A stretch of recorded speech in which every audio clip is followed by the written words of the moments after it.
одан кем дегенде сондай кикілжіңге, ашық ұрысқа дейміз ғой.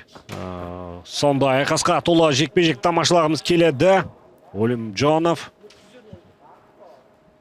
өзбекстандық қоқандық жауынгер қазір өзінің бұған дейінгі мен нағыз тосын сый тарту етіп сіздердің құмарларыңызды қандыратындай бір жекпе-жекті ұсынамын деген болатын. Сол сөзінде тұруда өзбекстандық файтер бірінші номермен жұмыс істеп, Қалибергеннің қорғанысын бұза жара өзінің осындай қауіпті соққыларын жасап көрді. Торпеда деген лақап аттың иесі 18 жастағы блогер әрі спортшы.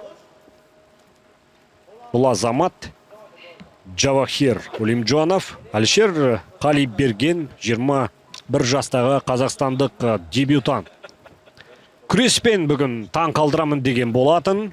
Алишер, оның жанында Джавахир. Қазір ау құрып жүрген балықшыдай шыр айналып. Қалибергеннің қандай қауіпті соққы қазір.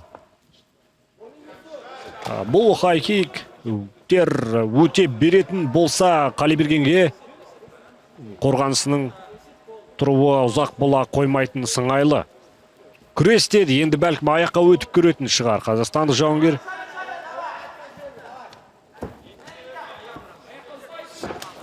Тамаша.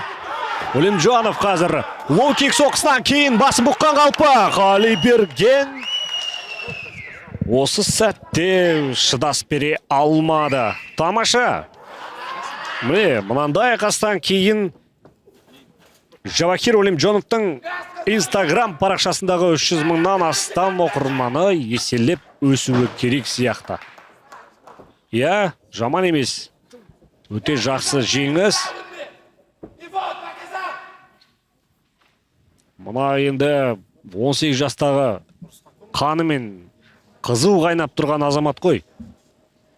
Әрі өзінің аудиториясына да жұмыс істеп үлгеріп қалып жатыр. Шындығында Джавахирдің жасаған жойқын лоу-кик соққылары қауіпті болған сыңайлы Алишер Қалиберген үшін.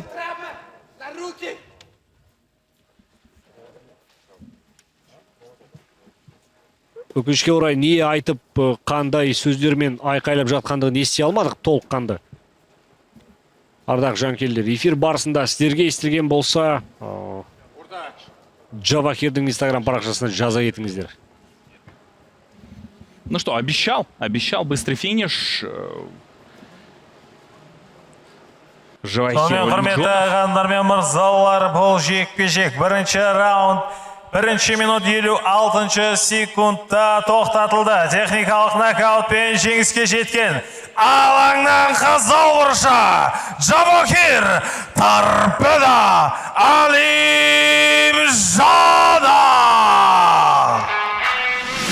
Но 190 сантиметров рост у этого парня. При этом он бьется в полулегкой весовой категории. Устрашающие параметры.